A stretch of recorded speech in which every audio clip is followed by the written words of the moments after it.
शिव पुराण वायव्य संहिता में आपको भगवान शिव की ब्रह्मादि पंच मूर्तियों, स्नादि ब्रह्म मूर्तियों तथा पृथ्वी एवं सर्व आदि अष्ट मूर्तियों का परिचय और उनकी सर्वव्यापता का वर्णन का कथा आपको सुनाएंगे। आप आदर पूर्वक इस कथा को सुनिए। उपमन्यु कहते हैं,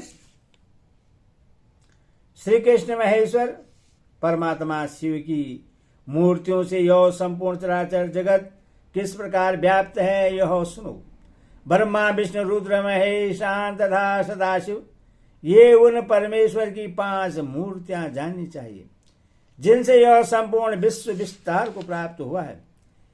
इनके सिवा और भी इनके 5 शरीर हैं जिन्हें पंच ब्रह्मा मंत्र कहते हैं। इस जगत में कोई भी ऐसी वस्तु नहीं है जो इन मूर्तियों से व्याप्त न हो। ईशान, पुरुष, अघोर, वामदेव और सगुजात, ये महादेव जी के विख्यात 5 ब्रह्मा मूर्तियां हैं।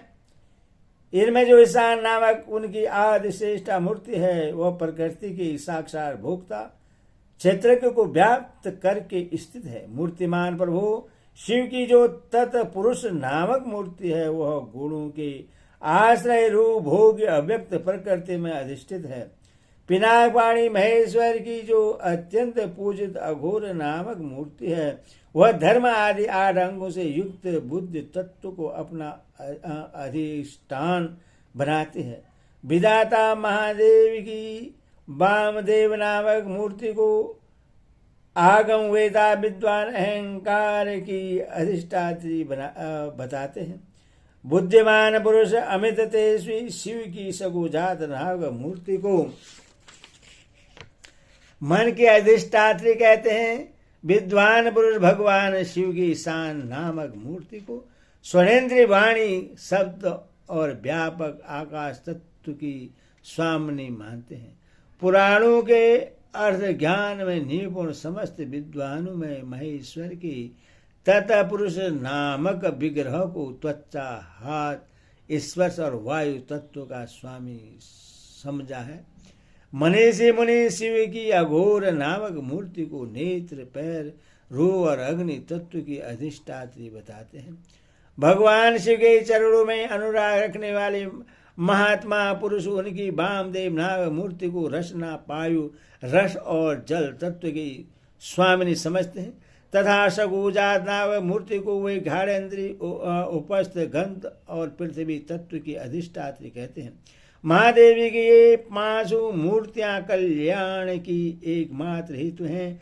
कल्याणकामी पुरुषों को इनकी सदा ही यत्नपूर्वक वंदना करनी चाहिए।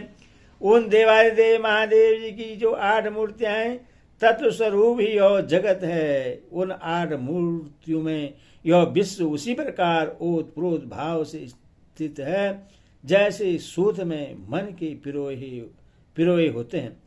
सर्वभव, रुद्र, उग्र, भीम, पशुपति, ईशान और महादेव ये शिव के विख्यात 8 मूर्तियां हैं। महेश्वर की इन सर्व आदि 8 मूर्ति में कर्मश भूमि, जल, अग्नि, वायु, क्षेत्र के सूर्य और चंद्रमा अधिष्ठित होते हैं। उनकी पृथ्वीमयी मूर्ति संपूर्ण चराचर जगत को धारण करती है। उसके अधिष्ठाता का नाम सर्व है, इसीलिए वह शिव की सार्वी मूर्ति कहलाती है। यही शास्त्र का निर्णय है। उनकी जलमयी मूर्ति समस्त जगत के लिए जीवनदायिनी है। जल परमात्मा भव की मूर्ति है, इसीलिए उससे भावी कहते हैं। शिव की तेजोमयी शुभ मूर्ति विश्व के बाहर भीतर व्याप्त होकर स्थित है। उस अघोर रूपिणी मूर्ति का नाम रुद्र है, इसीलिए वह रुद्री कहलाती है। भगवान शिव वायु रूप से स्वयं गतिशील होते हैं और इस जगत को गतिशील बनाते हैं। साथ ही वे इसका भरण पोषण भी करते हैं। वायु भगवान उग्र की मूर्ति है, इसीलिए साधु पुरुष इससे उग्र कहते हैं। भगवान भीम की आकाश रूपिणी मूर्ति सबको अवकाश देने वाले सर्वव्यापी तथा भूत समुदाय की भेदिका है। यह भीम नाम से प्रसिद्ध है, अथवा इसे भेमी मूर्ति भी कहते हैं। संपूर्ण नेत्र में निवास करने वाली तथा संपूर्ण आत्माओं की अधिष्ठात्री शिव मूर्ति को पशुपति मूर्ति समझना चाहिए।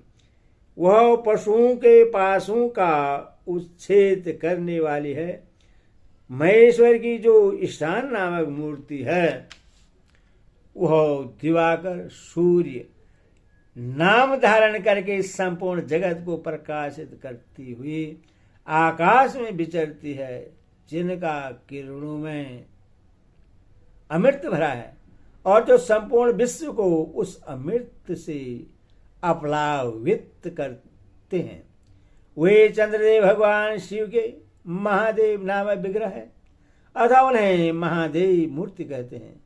यह जो आठवीं मूर्ति है वह परमात्मा शिव का साक्षात स्वरूप है तथा अन्य सब मूर्तियों में व्यापक है। इसीलिए यह संपूर्ण विश्व शिव रूपी है। जैसे वृक्ष की जड़ सींचने से उसकी शाखाएं पुष्ट होती हैं, उसी प्रकार भगवान शिव की पूजा से उनके स्वरूप भूत जगत का पोषण होता है। इसलिए सबको अभय दान देना, सब पर अनुग्रह करना और सबका उपकार करना, यह शिव का आराधना माना गया है। जैसे जगत में अपने पुत्र पौत्र आदि के प्रश्न रहने से पितामह आदि को प्रसन्नता होती है, उसी प्रकार संपूर्ण जगत की प्रसन्नता से भगवान शंकर प्रसन्न होते हैं। यदि किसी भी देहधारी को दंड दिया जाता है तो वह उसके द्वारा अष्टमूर्तिधारी शिव का ही अनिष्ट किया जाता है, इसमें शेष नहीं है। 8 मूर्ति के रूप में संपूर्ण विश्व को व्याप्त करके स्थित हुए भगवान शिव का तुम सब प्रकार से भजन करो, क्योंकि रुद्रदेव सबके परम कारण है। ओम नमः शिवाय।